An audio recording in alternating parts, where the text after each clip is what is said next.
ಇದಲ್ಲದೆ ಈ ಬೆಂಗಳೂರಿನಲ್ಲಿ ನಾವು ಟ್ರಾಫಿಕ್ ಮೂವ್ಮೆಂಟು ಸರಿಯಾಗಿ ಆಗಬೇಕು ಅಂದರೆ, ನಾನು ಸ್ಟಾರ್ಟಿಂಗಲ್ಲಿ ಅದೇ ಹೇಳಿದೆ, ಟ್ರಾಫಿಕ್ ಕಂಜೆಷನ್ನೇ ಬೆಂಗಳೂರಲ್ಲಿ ನಂಬರ್ 1 ಪ್ರಾಬ್ಲಮ್ ಇವತ್ತು. ನೀವು ಯಾರನ್ನ ಕೇಳಿದ್ರು ಕೂಡ ಟ್ರಾಫಿಕ್ ಕಂಜೆಷನ್.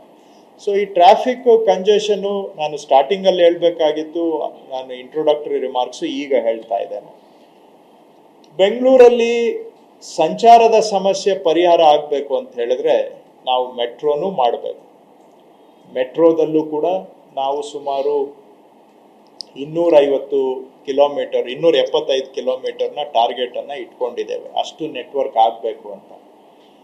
ಮೆಟ್ರೋ ಜೊತೆಗೆ ಮೆಟ್ರೋಗೆ ಬರೋದಕ್ಕೆ ಹೋಗೋದಕ್ಕೆ ಮತ್ತು ಜನ ಲೋಕಲಲ್ಲಿ ಓಡಾಡೋದಕ್ಕೆ ಮೇನ್ ರೋಡ್ಸ್ ಏನಿದಾವೆ ಅವುಗಳ ಅಭಿವೃದ್ಧಿನೂ ಆಗಬೇಕು. ಟ್ರಾಫಿಕ್ ಮೂವ್ಮೆಂಟ್ ಆಗಬೇಕಾದ್ರೆ ಅವುಗಳನ್ನ ನಾವು ವೈಟ್ ಟಾಪಿಂಗ್ ಮುಖಾಂತರ ಮತ್ತು ಹೈ ಡೆನ್ಸಿಟಿ ರೋಡ್ ಡೆವಲಪ್ಮೆಂಟ್ ಮುಖಾಂತರ ತಗೊಳ್ತಾ ಇದ್ದೇವೆ.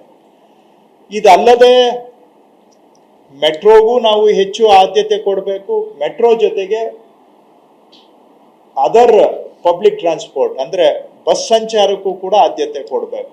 ಹೆಚ್ಚಿನ ಬಂಡವಾಳವನ್ನು ಬಸ್ ಸಂಚಾರದಲ್ಲೂ ಕೂಡ ನಾವು ಹೂಡಬೇಕು.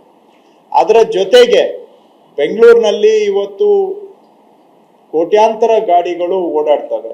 ಬೆಂಗಳೂರಿನಲ್ಲಿ ರಿಜಿಸ್ಟರ್ ಆಗಿರೋವೆ ಬಹುಶಃ 1.2 crore ವೆಹಿಕಲ್ಸ್ ಏನೋ ಇದಾವೆ ಅಂತ ಕಾಣುತ್ತೆ.